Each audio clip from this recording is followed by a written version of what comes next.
Hey guys, welcome into the Sportscast here. Your hosts Brian and Craig on a Tuesday night. Craig, my man, how you doing, sir? Howdy, brother. All right, guys, it is week. We are done with week 8. We're going to recap that. We're going to give you our week 8 top 5 power rankings of the NFL. I'm interested to see what's changed in your list, Craig. And what we got out of week 8. So let's go ahead and start. Give me something that you took away from week 8 right off the bat here. Colts are still rolling, and that might be for real. That's kind of what I took. Yeah, they're handling business, and I'm a big believer in if you're a good football team or one of the best, you beat hard teams and then you handle business and dominate the easy ones, and that's what the Colts are doing. They are anybody that steps in their way, and they're competing with every team. They dominated. I think was it the Titans this last weekend.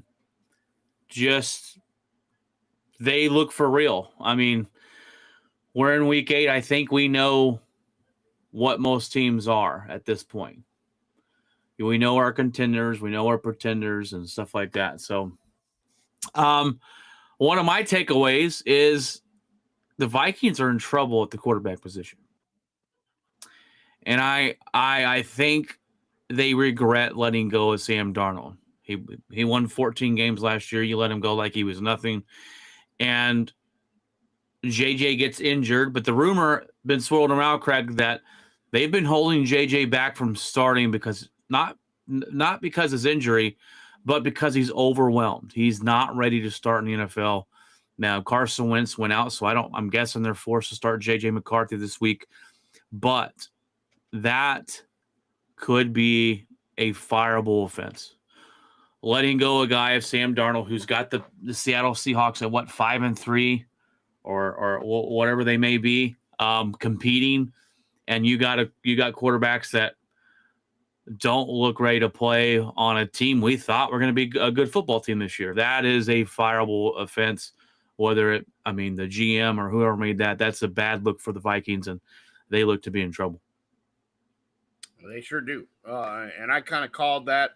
As much as I love JJ, I thought the speed of the game would be a little bit too big of a jump. When I saw some of the stuff I saw in Michigan, some of the throws that he tried to make that either got picked off or probably could have been or should have been picked off. You don't get those breaks in the NFL. They don't drop those. They don't step out of bounds. He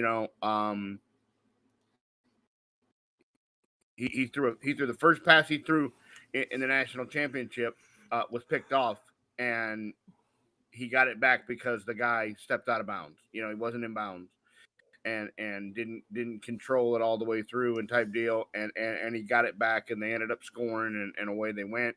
But you just don't get those kind of breaks in the NFL. Those guys are not dropping those. They're not giving you mulligans to have another shot at it. And in the early onset, before he got hurt, he looked like the speed of the game was a lot. So yeah, we'll see. Yeah, I think the only game that he looked somewhat decent in was the Bears game where he came back in the fourth quarter and right. And of course we know what the Bears are. So yeah. What's your second takeaway from week 8, Craig? That as much as he was a rookie, Cam Scatterboo was the heart and soul of of an entire league almost. The outpouring and onset when you have the other team coming up to the hospital and bringing you stuff, going, we feel bad that we hurt you and ruined your season, and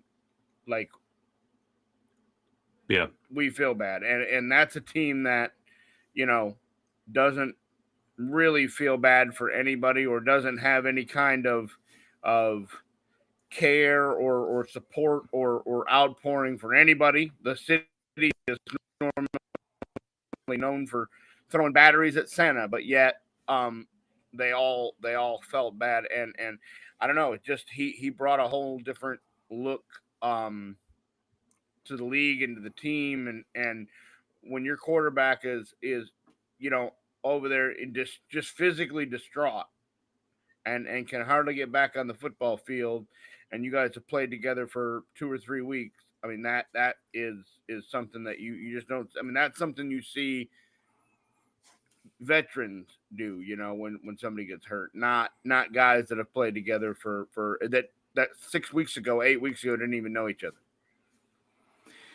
Yeah, I ended up going to the grocery store right before that happened. You texted me. I was like, "What?" I'm like, I was bummed out. You're right. It's interesting that Scadaboo's had such an impact in the 4 or 5 games he's played this season. Jackson Dart, they bring a different type of energy and swag. I've watched more Giants games with them two playing than I have before because the Giants are usually terrible. Yeah, it sucks. Injuries are not good, and yeah, this had an effect. They had the big security guard guy go deliver some pizzas over to Scadaboo's in the hospital, and it was it's very interesting to see the outpour for Scadaboo. I mean, I liked watching him play. I know you liked watching him play. I think everyone did. A player that just, man, this guy's fun to watch play. He gives it 110% every snap, every down, no matter what. And he will be missed this season. I think with them too, the Giants got a good, what seems to be a good future head. With the energy they bring to the football field. So yeah, it was they might have saved Brian Daboll's job. Yeah. I mean, he was on death's doorstep, 1 foot in the grave and one on a banana peel, and all of a sudden, there was a couple big wins and just a whole new look for the team and a whole new look for the fan base, and I think with this injury, I think they probably give him another season to see what he can do with a full season with both of them. So it's really weird. Yeah. My takeaway number 2, and Jeff's going to like this one. The Broncos are for real. We talked about it, Craig, before the season started, that the Broncos are going to be a really good football team this year. Save the receipts. They're going to fight for their division. I think I predicted them to win the division. I think you and Jeff went with the Chiefs. But they're a good football team. And our other show, Them Boys podcast, if you guys haven't listened to it, jump on. They're Cowboys exclusive show. They're on TikTok talking so bad about the Cowboys because the Cowboys defense looked atrocious again. And I said, well, Denver's a good football team. And they're like, are they? I mean, they played the Cowboys. That doesn't matter. Bo Nix looked fantastic. Jeff talked about they need to come out and start faster. Bo Nix was throwing to guys I've never heard of for touchdowns. I know the Cowboys secondary was injured. I get it. But that defense looked great. That defense shut down the offense of Dallas. That they're on par to break the NFL sack record this season. So the defense looked great. Bo Nix looked great. Harvey ran all over the Cowboys. They look like a different football team out there on Sunday, and I think they're legit, and I think they're going to take this division. The Chiefs get the win last night, but they played a backup Mariota, and that doesn't. 28-7 to get the win. But give me the Broncos in this division, and they look really good right now. Yeah, they do. They're on pace to break the 84 Bears record, and I think they probably do. That defense is pretty swarming. But it'll be very interesting to see. They have not played Kansas City yet, so that means they're going to be matched up twice in the late in the season. Kansas City seems to be on the brink of getting things rolling. They've gotten everybody back now, and so those two games will be very, very interesting. Because like I said, I think Kansas City, they've put two real good games back to back. Mahomes has 2 interceptions and still comes out and has a really good night. Didn't start great, but in the end, the outcome was what it should have been for a backup quarterback Washington team. Yeah, and the Broncos' only 2 losses of the season were last-second field goals. Right. And with the Colts one, they should have won, but they made a boneheaded play. And so you're looking, they should be 7-1, maybe 8-0, but really good football team here. Do you have a third takeaway from Week 8? That Matt Eberflus was never good at anything, and why did the Dallas Cowboys hire him?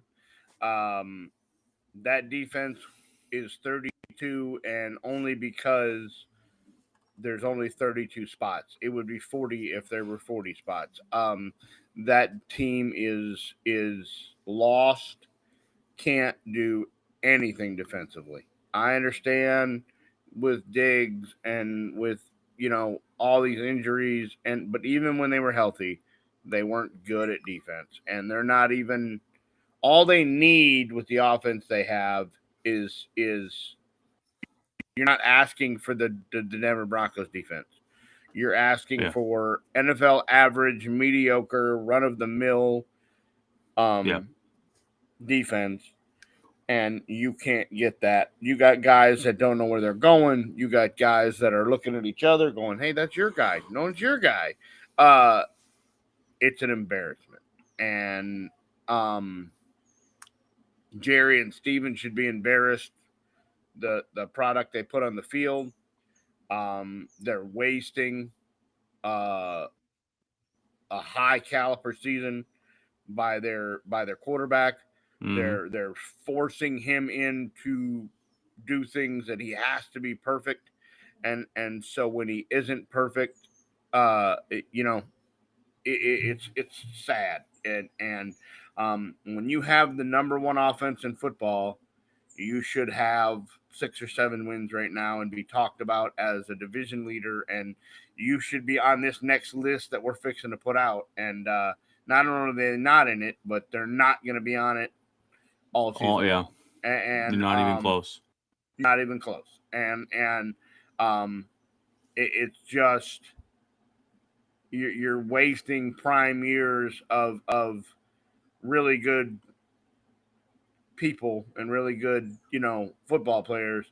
You're wasting them by not being able to put a productivity on the field. And like I said, it's not like the years he was in Chicago when he was the head coach that the defense was just really good, and the rest of it didn't come together, head coach wise.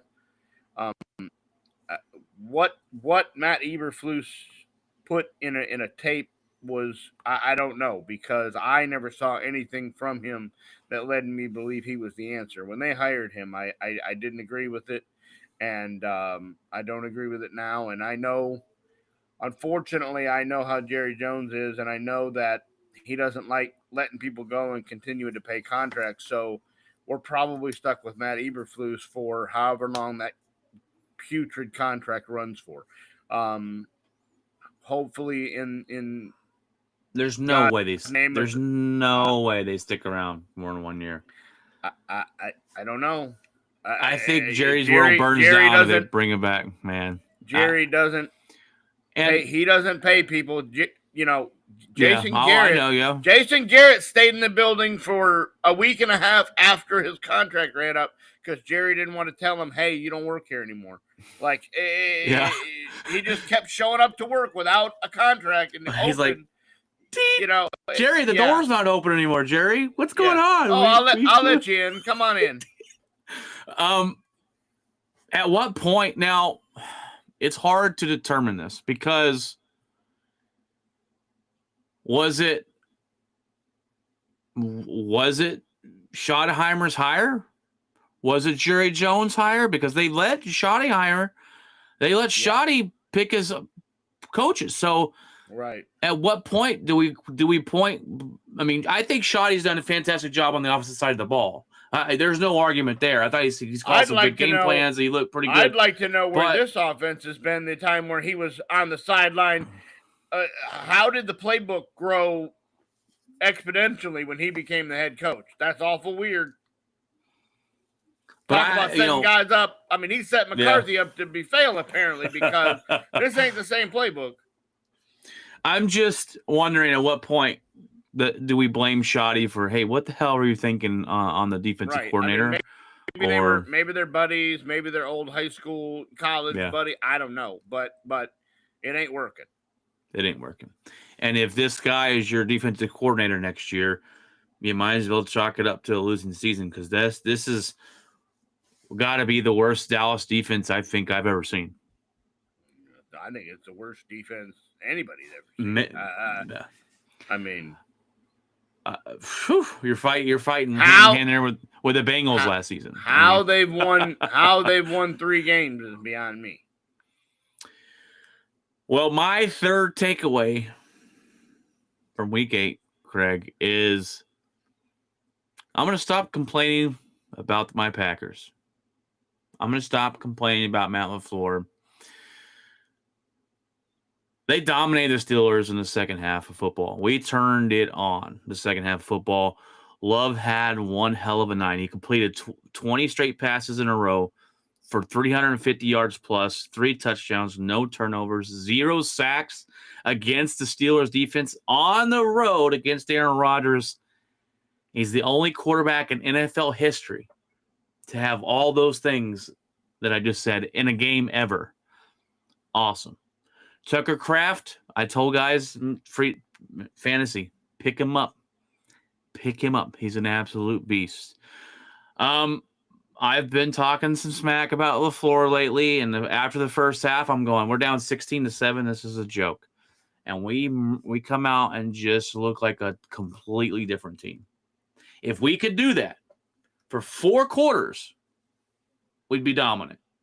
So that's my hope. But I sound dumb coming on anywhere and trying to complain about anybody because we're 5-1-1, and we're looking damn good right now. Number 1 in the NFC, number 1 in our division, and after watching the second half, I'm like, what? Play these 4 quarters like that, and man, we look good right now. So now it all comes down to finishing and making the deep playoff run, but you got we started with you. I don't know if you got any more takeaways. Those are my 3 takeaways from week 8. Yeah, that's about all, I got one more little one. We've talked about Drake May looking better this year, and I thought he was going to have a tough time with the Denver or the Browns defense, and he carved them up left and right. He made. I saw at least one throw that he made that was like, oh, that was questionable. Yeah. But then again, the first throw Bo Nix made was 7 yards behind a wide receiver, and wasn't even close. And in the end, he had a really good game. Yeah. It happens. These guys make bad throws, but Drake May has talk about a huge jump. This is year 2. I thought this was year 3 for him. This is year 2. No, well, and Vrabel's got and last year wasn't even a full year. Last year he kind of just got thrown in, sacrificial lamb type deal mid-season. This is his first full season, and coaching matters. You could say it's not, but with the jump you've seen in Daniel Jones and the jump you've seen in Drake May, and some of these other guys that are under new, Baker, what he's done down in Tampa, having stability and having the same offense for a couple years. Right. Coaching matters. 100%. Who you have and how you handle guys and how you talk to guys and how you work with guys, it matters because Daniel Jones looked like he wasn't even really a adequate backup in his years in New York, and now he is not only looking like a real deal NFL starter, but don't look now. There's they're throwing Daniel Jones's name in the ring for MVP. Now I think that's a little bit of a stretch. Yeah, but let's simmer down there, but right, but I mean, the guy's 7-1, and he's making $100,000 for every win he has, and I mean, and now there's rumors coming out of Indy that they're looking to sign him long term. So, oh yeah, you get this type of Daniel Jones. Richardson, FY, I think your time in Indy may be over. Yeah, and remember when Daniel Jones became the number 1 this year for the Colts, and everyone was laughing at it. And oh, like, absolutely.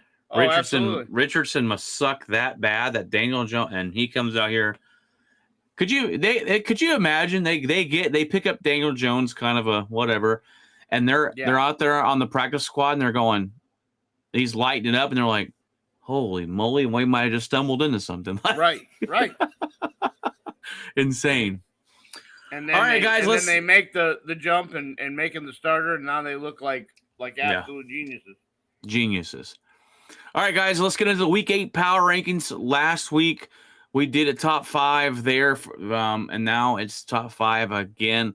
Let's start from the bottom and go to number 1.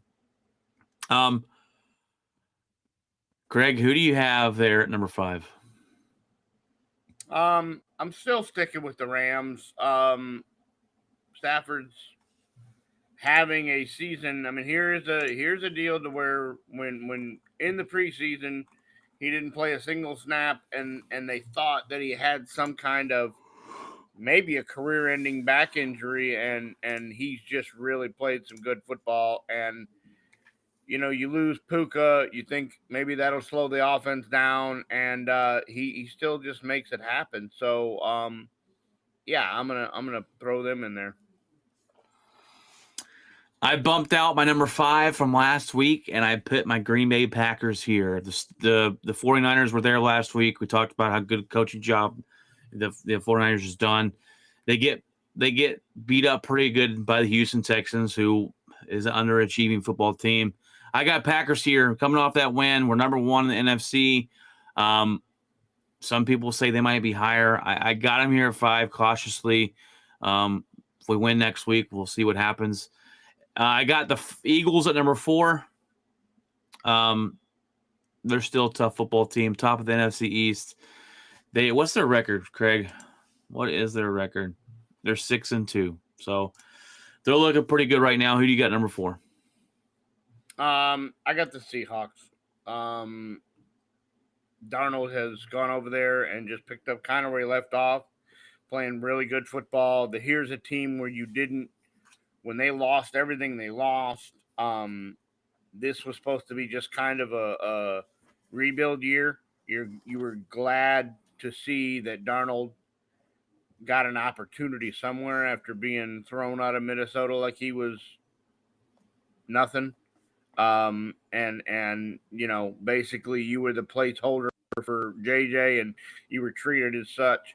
And he goes over to Seattle and gets an opportunity, and he's making the best of that opportunity. So kudos to him for going over there and doing that.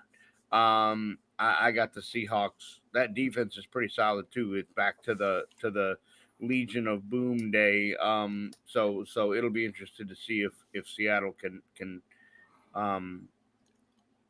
get past San Francisco and win that division.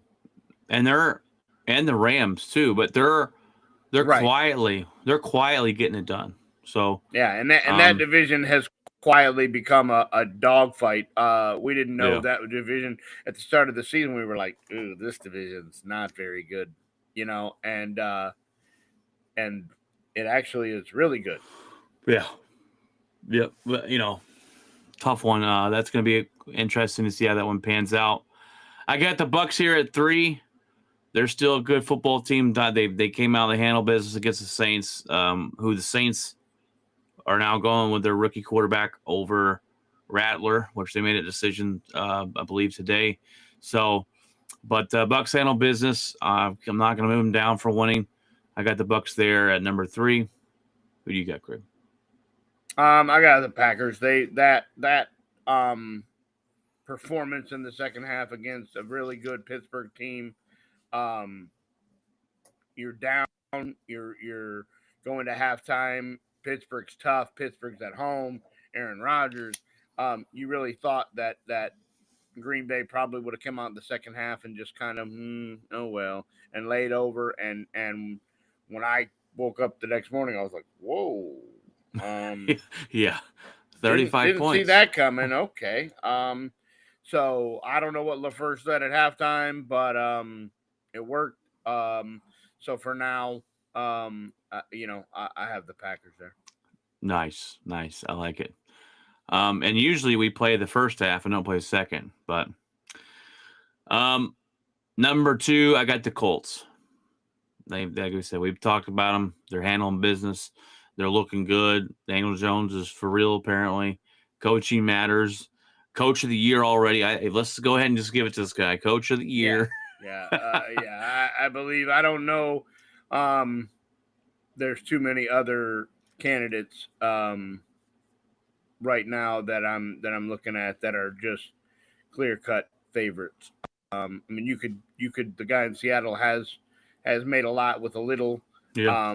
But I believe clearly we didn't think when Indy had a new ownership and a new coach and changed quarterbacks mid preseason or end of preseason, we didn't expect. We thought the Colts would be a laughing stock. We thought it would be another really bad year, and for them to not only start this way, but seemingly, like you said, by now who pretenders, contenders, and boy, they look for real, and they look like they're going to be for real.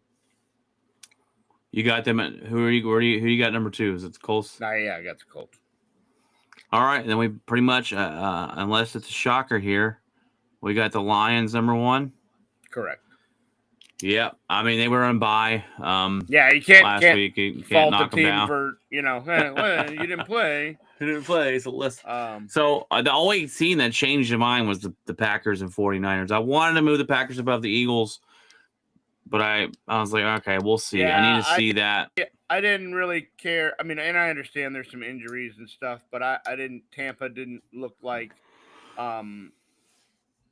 I expected them to blow them out more than that, but right. And listen, they got a lot of injuries over there in Tampa. Mike Evans is probably gone for the year. Godwin came back for one game and he's back out. It'll be interesting to see how they handle the now here. If they keep winning, they'll go right back in there. But they seem to have a stronghold on that division. Atlanta, Kirk Cousins looked wow. I know he hasn't played football in a minute, but that was. And he's retired from football right now. Like that was absolute trash. He's just the great heist of money from Atlanta. Yep. $53 million to hold a clipboard. So yeah, and showed why he's holding the clipboard. Yeah. I got an interesting stat of the day for you, Craig. I heard this today and I kind of laughed at it. There's only been 2 World Series games to go 18 innings in the history of baseball, and Brad Paisley has sung both those games' national anthems. That's an insane stat. Dodgers walk it off last night. Freddie Freeman get the 2-1 lead over the Blue Jays. 18 innings in a World Series game. Talk about getting your money's worth. I'm not a Dodgers fan, but I am a Freddie Freeman fan. Yeah, good. It's hard not being, to be. Great baseball player. And then you've got Shohei Bonds over here, who will not see another pitch probably for the next 6 games because the Blue Jays manager has said they might beat us, but Shohei Ohtani will not. Will not. So they walk him 4 times in extra innings, no matter what the situation. What are we doing next year? Are we taking the intentional walkouts so Shohei doesn't get walked? Do we make another rule for this guy? Yeah, the other Shohei rule 2. I don't know, man. If that happened, Bonds would have to be pissed because he got walked like crazy. I apparently I haven't watched enough of this guy, because I mean I knew, okay, he can pitch, he can DH or whatever. This guy is incredible. Just the postseason alone that he's had. Best postseason, at least one postseason game we've ever seen performance of all time. I mean, right. I mean, there's 6 no innings, argument. 3 hits, no runs, 3 homers, and then last night steps up in the 8th inning with the Dodgers on life support and says, "Got it, guys." Pow, and hits one into the seats. Just he's starting tonight, and this is to me a must win for Toronto. You lose this one, it's over. There is no coming back, I don't think. Right. But. Right. I don't know when the baseball went back to 2-3-2. I don't like that. Yeah, me neither. Because now that the Dodgers won one in Toronto, they don't ever have to go back. I would have liked at least to give Toronto one more game at home and see what they could do. But 18 innings, guys getting thrown out of the plate, guys getting thrown out at third, guys flipping the ball with their glove, the bullpen's doing what they're doing. And although that homer by Freeman, that guy from the Blue Jays almost got that. Yeah, that was close. I mean, if he puts the glove over the other shoulder, he makes the catch and we're playing still.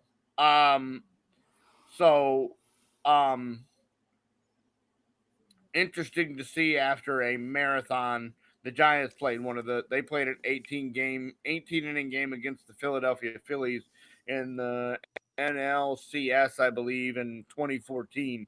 And Brandon Belt finally hit a homer in the 18th or whatever. And boy, talk about an exhausting game. I'm going to be curious to see how both managers manage bullpens after last night. Kershaw gets his time and saves, deals. So, he at least got to participate some before he retires, that was a deal, and I'll be interested to see how both teams respond tonight, having to play the next night after an 18-inning marathon. It's been an interesting World Series, to say the least, so that's good. I don't have a dog in the fight. Surprising. Toronto came out in game 1 and put up a 14 spot. That game went from to wow in the blink of an eye, and then last night was more of a pitcher's duel. Well, kind of. 5-5. But you think Toronto's going to steal one and guarantee a trip back home, and then Ohtani drops a bomb, and then you go 9 more innings and play a whole nother game and screw up pitching matchups for the next week because they don't have anybody left, and it'll be interesting. Well, all right, guys, I think that's the show tonight. I don't have much more, Craig, unless you have anything to add to that. We know we've got basketball and that's just started, and we got hockey that just started. So we'll get into more of that as the season continues. We really haven't touched on college football either, so we needed to do something with that too. But a lot of stuff going on, a lot of sports going on. Follow us live on Tuesdays and Fridays on the Sportscast on YouTube. Come get in the comment section. A little bummed we didn't have one tonight, but we got 4 people watching. So thank you guys for watching the show. Like, subscribe, and share. Come join us in the comment section, and we'll put you on the show. And let us know what you want to talk about. Greg, my man, thanks for your time. We'll see you Friday. Well, sorry, let me make an announcement. Unless you and Jeff are doing a show, I'll be out trick-or-treating. I forget it's Halloween on Friday, so I will not be on. If Jeff and Craig are going to do a show, then we will have an episode on Friday. If not, I've got trick-or-treating duty, so with the kiddos for Halloween. So we might have a show Friday. We might not. We might move it to Saturday. We'll see.